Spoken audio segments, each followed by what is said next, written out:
Allan Leslie Walters, CB, CBE, AFC, 2 November 1905, 19 October 1968, was a senior commander in the Royal Australian Air Force RAAF. Born in Victoria and raised in Western Australia, he graduated from the Royal Military College, Duntroon, before transferring to the RAAF in 1928. He was one of the service's leading flying instructors and aerobatic pilots between the wars, and was appointed to his first squadron command in 1937. Over the course of World War II, Walters led No. 1 General Reconnaissance Squadron in Singapore, No. 1 Fighter Wing in Darwin, Northern Territory, No. 72 Wing in Dutch New Guinea, and Northern Command in Papua New Guinea. He was decorated with the Air Force Cross in 1941 for his work with No. 1 Squadron, and mentioned in dispatches in 1944 for his service with No. 72 Wing. No. 22 Squadron, 1937-38. No. 3 Squadron, 1938-39. No. 1 Squadron, 1940-41. RAAF Station Lavert, 1940-142. No. 1 Wing, 1942-43. No. 72 Wing, 1943-44.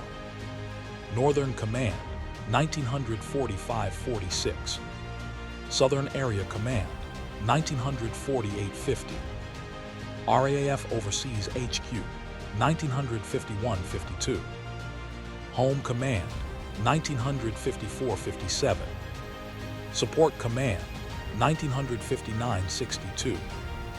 Walters was appointed a commander of the Order of the British Empire in 1946 for his service with Northern Command.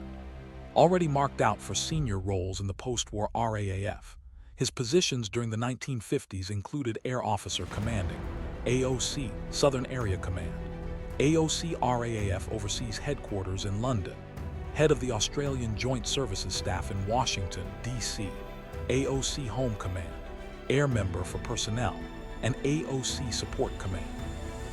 He was promoted Acting Air Vice Marshal in 1952, Substantive in 1954, and appointed a Companion of the Order of the Bath in 1956. Popularly known as Wally, he was twice a candidate for Chief of the Air Staff, and twice passed over. He retired from the RAAF in 1962 and made his home in Melbourne, where he died in 1968 at the age of 62. Walters' first operational appointment following the outbreak of World War II was as commanding officer of No. 1 General Reconnaissance Squadron, which he led to Semboan, Singapore, in July 1940. 150. His promotion to temporary wing commander was announced the same month. 16. He had earlier traveled incognito to Singapore on a Qantas Empire flying boat, which had been specifically requested to deviate from its normal flight path so that he could reconnoiter airfields in the Dutch East Indies. 17. Deployed in response to fears of Japanese expansion in Malaya, No. 1 Squadron was the first Australian unit equipped with Lockheed Hudson light bombers, which were employed primarily for maritime patrol work. 1518. Walters was awarded the Air Force Cross for his very active part in all operations, and for training his unit to a particularly high standard.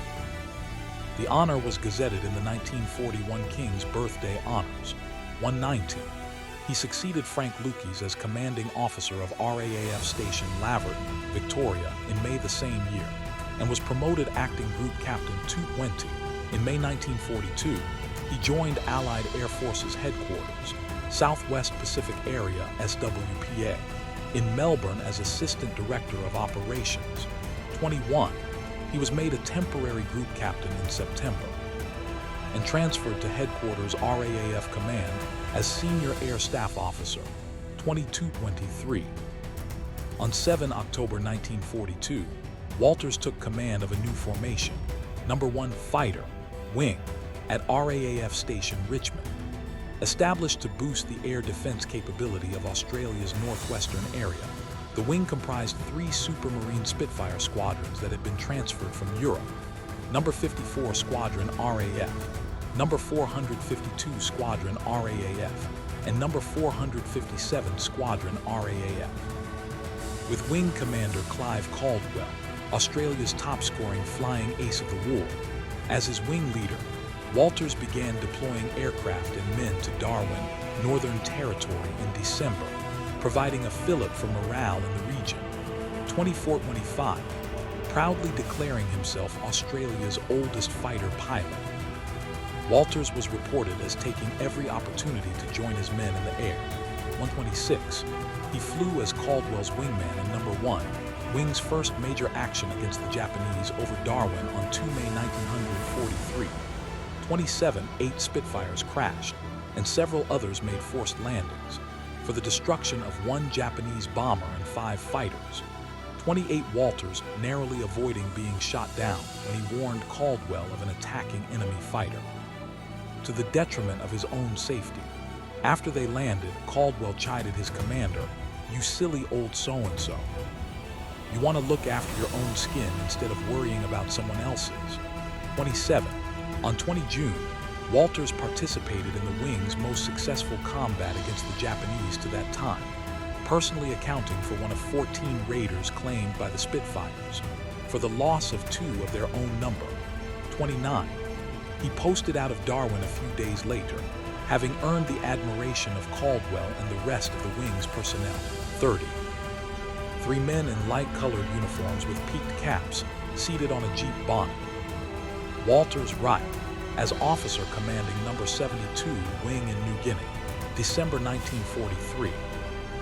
Walters assumed command of Number 5 Service Flying Training School in Uranquinty, New South Wales, on 30 June 1943, but the next month was posted to Marshal in Dutch New Guinea to take over Number 72 Wing following reassignment of its original commander, Group Captain Charles Eaton.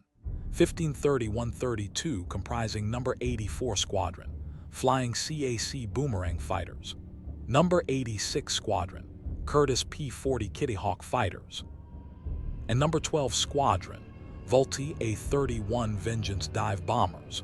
Number 72 Wing came under the control of RAAF Northeastern Area Command and undertook air defense and patrol tasks in and around western New Guinea. 33. Group Captain Bill Healy assumed command of Number 72 Wing in May 1944, and Walters was appointed Director of Staff Policy and Plans at RAAF Headquarters. 234. He was mentioned in dispatches on 28 October 1944 for his gallant and distinguished service in Northeastern Area, the award being promulgated on 9 March 1945. 3536.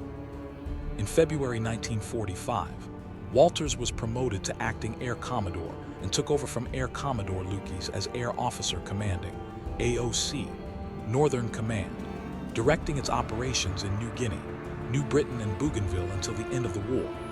137. Headquartered at Mading in Papua New Guinea, Northern Command had previously been a large mobile formation known as Number 9 Operational Group, but had evolved into a garrison force. Its mobile function supplanted by Number 10 Operational Group, later 1st Tactical Air Force. 3839 Northern Command's operational formations included Number 71 Wing in Northern New Guinea, Number 74 Wing at Port Moresby, and Number 84 Wing on Bougainville. 40. Number 71 Wing, commanded by Group Captain Val Hancock, supported the Australian 6th Division during the Aden-Wewak campaign. Despite ordnance deficiencies that at one stage led to its squadrons arming their Bristol Beauforts with captured Japanese bombs. 41. Number 84 Wing suffered shortages in pilots and equipment during the Bougainville campaign, and morale problems following the end of the war owing to inactivity and the uncertainties of demobilization. As a result, the Wing's commanding officer sent Northern Command Headquarters a frank report, the tone of which earned a rebuke from Walters. 4243. In September, Walters represented the RAAF at the Japanese surrender ceremonies in Wewak, 1. Thanks for doubly watching. Do like, share, subscribe.